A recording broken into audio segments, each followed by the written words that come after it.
In his most forceful pandemic actions and words, President Joe Biden on Thursday announced sweeping new federal vaccine requirements affecting around 100 million Americans in an all-out effort to increase COVID-19 vaccinations and curb the surging Delta variant. Speaking at the White House, Biden sharply criticized the roughly 80 million Americans who are not yet vaccinated, despite months of availability and incentives. "We've been patient. But our patience is wearing thin, and your refusal has cost all of us," he said, all but biting off his words. "The unvaccinated minority can cause a lot of damage, and they are. The expansive rules mandate that all employers with more than 100 workers require them to be vaccinated or test for the virus weekly, affecting about 80 million Americans.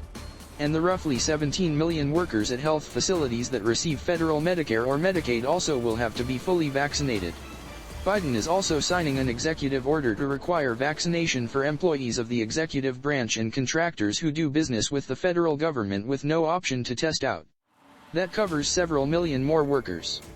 Biden announced the new requirements in a Thursday afternoon address from the White House as part of a new action plan to address the latest rise in coronavirus cases and the stagnating pace of COVID-19 shots that has raised doubts among the public over his handling of the pandemic.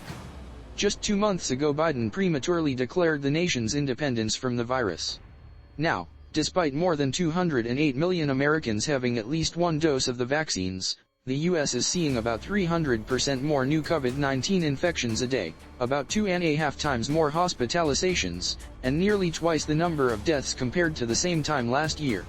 "We are in the tough stretch and it could last for a while," Biden said of the current state of the pandemic.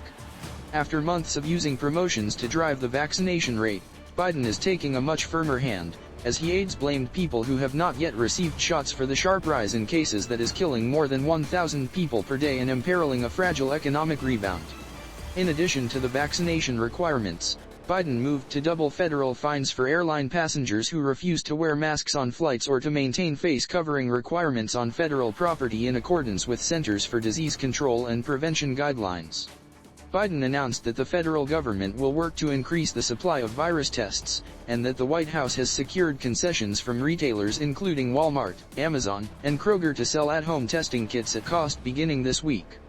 The administration was also sending additional federal support to assist schools in safely operating, including additional funding for testing.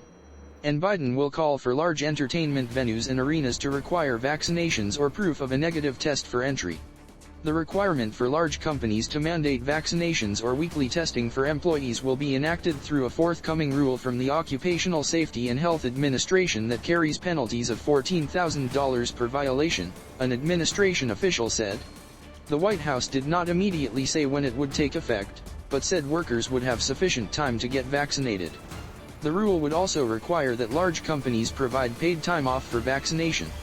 Meanwhile, the Centers for Medicare and Medicaid Services will extend a vaccination requirement issued earlier this summer for nursing home staff to other health care settings including hospitals, home health agencies, and dialysis centers.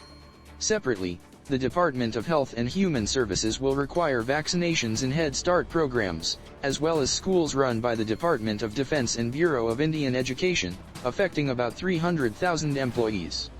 Biden's order for executive branch workers and contractors includes exceptions for workers seeking religious or medical exemptions from vaccination, according to Psaki. Federal workers and contractors will have 75 days to get fully vaccinated. Workers who don't comply will be referred to their agency's human resources departments for counseling and discipline, to include potential termination. "We would like to be a model to other organizations and business around country," Psaki said of the federal workforce. 55% of Americans in favor of requiring government workers to be fully vaccinated, compared with 21% opposed. Similar majorities also backed vaccine mandates for healthcare workers, teachers working at K-12 schools and workers who interact with the public, as at restaurants and stores.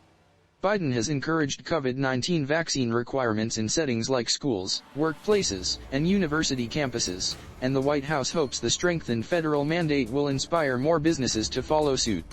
On Thursday, the Los Angeles Board of Education was expected to vote on requiring all students 12 and older to be fully vaccinated in the nation's second-largest school district.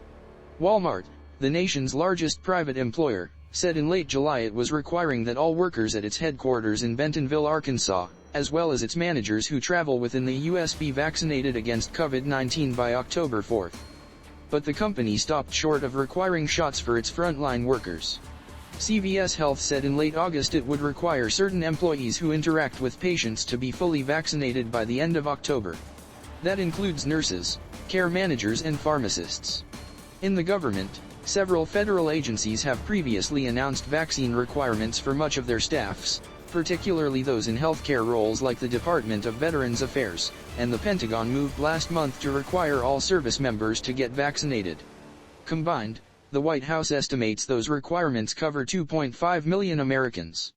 Thursday's order is expected to impact nearly 2 million more federal workers and potentially millions of contractors. Biden's measures should help, but what's really needed is a change in mindset for many people, said Dr. Joshua Sharfstein, Vice Dean at the Johns Hopkins Bloomberg School of Public Health in Baltimore. There is an aspect to this now that has to do with our country being so divided, said Sharfstein. This has become so politicized that people can't see the value of a vaccination that can save their lives.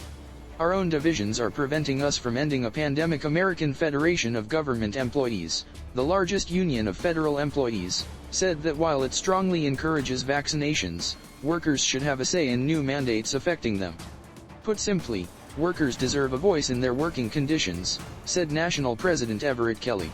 We expect to bargain over this change prior to implementation, and we urge everyone who is able to get vaccinated as soon as they can do so. Larry Kozma, president of the Federal Law Enforcement Officers Association, called the mandate for federal workers ill-conceived, saying, "Vaccination should be promoted through education and encouragement, not coercion." More than 177 million Americans are fully vaccinated against the coronavirus, but confirmed cases have shot up in recent weeks to an average of about 140,000 per day, with on average about 1,000 deaths, according to data from the Centers for Disease Control and Prevention. Most of the spread and the vast majority of severe illness and death is occurring among those not yet fully vaccinated. So-called breakthrough infections in vaccinated people occur but tend to be far less dangerous. Federal officials are moving ahead with plans to begin administering booster shots of the mRNA vaccines to bolster protection against the more transmissible Delta variant. Last month Biden announced plans to make them available beginning on September 20, but only the Pfizer vaccine will likely have received regulatory approval for a third dose by that time. Officials are aiming to administer the booster shots about 8 months after the second dose of the two-dose vaccines.